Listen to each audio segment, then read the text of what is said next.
Olá pessoal, hoje eu vou estar falando para vocês um pouco sobre o transistor MOSFET, que é um transistor efeito de campo e que é bastante utilizado aí para construir os circuitos integrados, que por sua vez são utilizados na fabricação dos aparelhos eletrônicos atuais, smartphones, celulares, enfim, tudo que envolve eletrônica digital tem como componente básico o transistor MOSFET, transistor efeito de campo.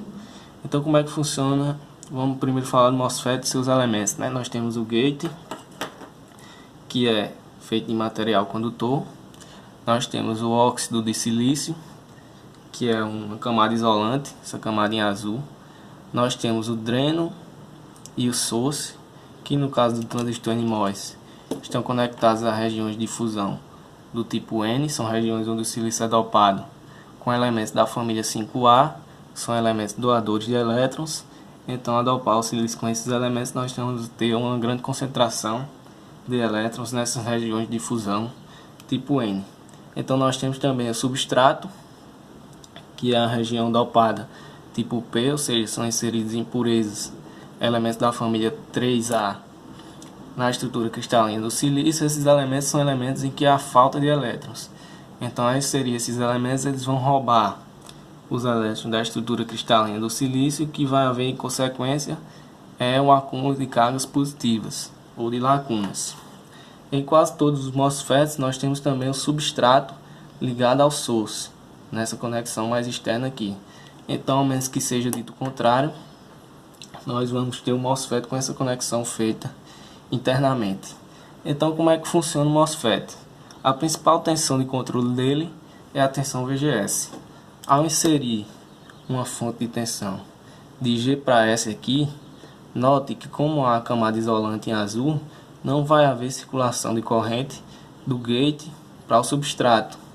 O que vai haver, neste caso, é um acúmulo de cargas positivas, e à medida que eu for aumentando a diferença de potencial VGS, vai se acumulando mais e mais cargas. Então, quando esse VGS, essa diferença de potencial, atinge a tensão VTH, que é um parâmetro do transistor, tensão de limiar de condução, então vai haver a formação de um canal abaixo do gate, ou seja, essas cargas positivas vão repelir as cargas positivas presentes no substrato e atrair as cargas negativas, havendo então um acúmulo de cargas abaixo do gate, que a gente chama de formação de canal. Sem essa fonte VDS aqui, haverá apenas a formação do canal, não haverá circulação de corrente. Quando eu insiro essa fonte de tensão VDS, então os elétrons do source serão atraídos em direção ao dreno e do dreno em direção à fonte. E a corrente, que é de cargas positivas, a corrente convencional, vai do dreno para o source. Então, quando o VGS é maior do que VTH e nós temos uma fonte de tensão VDS, vai haver circulação de corrente no transistor. À medida que eu aumento o VDS, vai haver um aumento na corrente que circula no transistor. Porém, isso só vai até um limite. Note aqui que VDS é VGS menos VGD. Então, mantendo VGS constante, se eu for aumentar VDS, se eu for aumentando, o VGD vai diminuir até um ponto em que VGD vai ficar menor do que VTH, que é a tensão do limiar de condução, o threshold do inglês. Então, quando o VGD fica menor do que VTH, há um estrangulamento do canal. Então, neste ponto, quando o VGD fica menor do que VTH, há um estrangulamento do canal entre o gate e o dreno. Então, a corrente não mais varia com a variação do VDS. Eu posso variar a VDS quanto eu quiser, mas a corrente não mais vai obedecer, não mais vai variar com a variação do VDS. A corrente continua a existir devido ao movimento de deriva, ou seja, os elétrons são acelerados do source até essa fronteira aqui da região de depressão, e então são puxados por esse potencial ainda positivo do VDS. Mas a corrente não mais varia com a variação do VDS. Essa região é que a gente chama de região de saturação, quando a corrente no transistor atinge o seu valor máximo. Então nós podemos resumir a operação de transistor em 2 ou 3 regiões de operação. São elas: nós temos a região linear, que é quando o IDS varia linearmente com o VDS, para baixo os valores de VDS. Nós temos a região em que o IDS começa a saturar, ou seja, o IDS ainda varia com a variação do VDS, mas não linearmente, começa a saturar. E temos também a região de saturação, que é a região em que o IDS não mais varia com variações em VDS. A junção, essa região antes da região de saturação, a gente chama de região de triodo.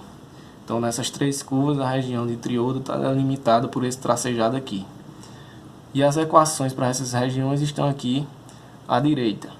Então a região de triodo é quando o VGS é maior do que VTH, ou seja, a formação do canal permite a circulação de corrente, e quando o VDS é menor do que o limite VGS menos VTH. Neste caso, a corrente, a expressão para ID, a corrente no transistor será ID é igual a meio de μN Cox W sobre L vezes, abre colchetes, 2 VGS menos VTH VDS menos VDS quadrado. O μN é a mobilidade de elétrons, o Cox é a capacitância por unidade de área do óxido de silício, o W a gente pode entender como sendo a região, o comprimento em que essa região dopada aqui se estende para dentro do papel. Então quanto maior o W, maior a área em que o silício foi dopado, maior a concentração de cargas, maior a corrente. E o L a gente pode entender como sendo essa largura aqui do gate, ou seja, quanto menor o L, menor a distância que os elétrons têm que percorrer para ir do source ao dreno, e então maior a corrente, maior o fluxo de corrente, maior a corrente que circula no transistor. A região linear, a equação da região linear pode ser tirada dessa equação de triodo para quando o VDS é muito pequeno. Ou seja, quando o VDS é muito pequeno, esse termo VDS quadrado aqui é desprezado. Nós temos a equação também para a região de saturação. Note que na região de saturação o ID não mais depende da tensão VDS, ou seja, a corrente no transistor está saturada. A corrente no transistor vai depender apenas de VGS, o que vai determinar se a corrente no transistor segue essa primeira curva, essa segunda ou essa terceira, é justamente a tensão VGS. Então, quanto maior a tensão VGS, maior a corrente no transistor para um dado VDS. E por último, nós temos a região de corte. A região de corte ocorre quando não há corrente no transistor, ou seja, não há formação de canal. O VGS é menor do que o VTH e, portanto, não há formação de canal, portanto, a corrente no transistor é zero. E nós temos aqui alguns símbolos, alguns dos símbolos que são utilizados para representar o transistor MOSFET. O mais interessante perceber nesses símbolos, tanto para o NMOS quanto para o PMOS, é essa abertura aqui, indicando que não há circulação de corrente, não há corrente de porta no transistor efeito de campo. Ou seja, não há corrente aqui. A corrente vai apenas do dreno para o source, dependendo da tensão de controle VGS. Então, pessoal, é isso. Espero que tenham gostado. Deixe o like e compartilhe o vídeo para ajudar quem está precisando.